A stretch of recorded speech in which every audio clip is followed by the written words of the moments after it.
Okay, so I'm here today with Rob Swire from Pendulum and Knife Party. And Rob has invested in PSI Audio AVAA active bass traps and Trinnov audio optimizers. So Rob, can you tell me how you first heard about the AVAAs? Yeah, I first read about them in Sound on Sound magazine, and I came across that Bob Katz article where he was mentioning that he'd installed a few in his room. And I thought, you know, this is a guy who's quite technical and he's very picky about what he puts into his room, so I thought I'd give him a try.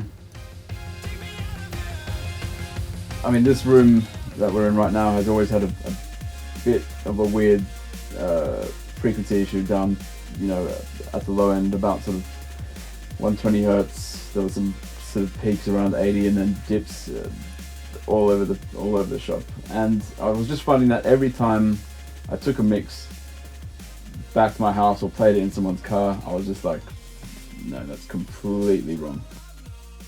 When we first brought the demo units in, you started to try it in the room and move them around. How did you kind of get through that process of finding the right place for them? Well, initially when you brought them over, we put them in in the corners, sort of adjacent to the console, and then I think in the middle on top of the amps.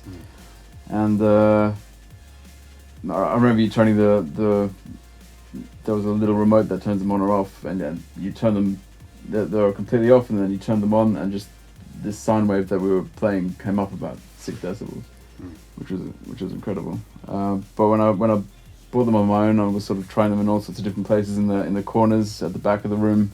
I was putting them on ladders and putting them at the back near the roof.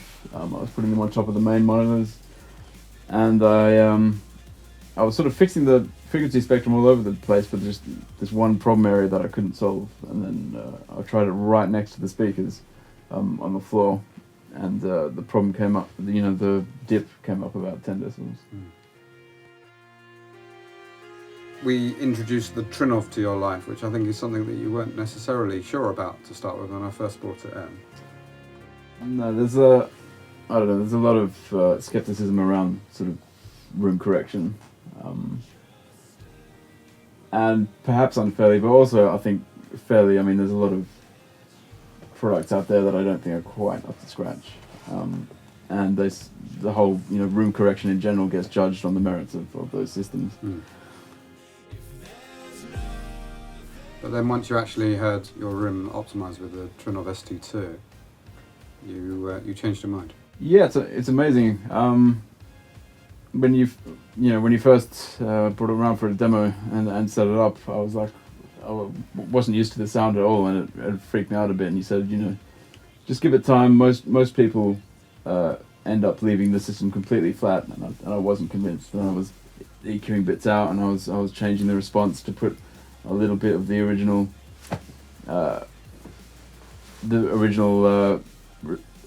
frequency response back, and within about 2 or 3 days, as you said, it was completely flattened it.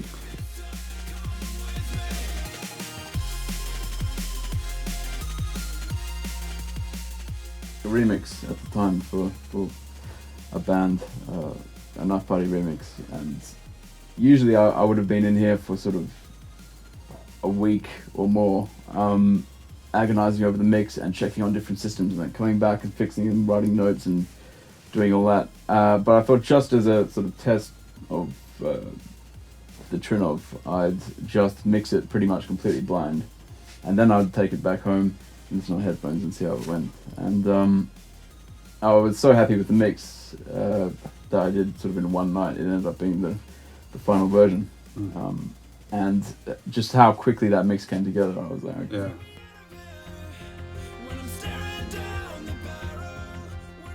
You think you've now got this room perfect? I think so, yeah. It's flat within about 2 dB. Right.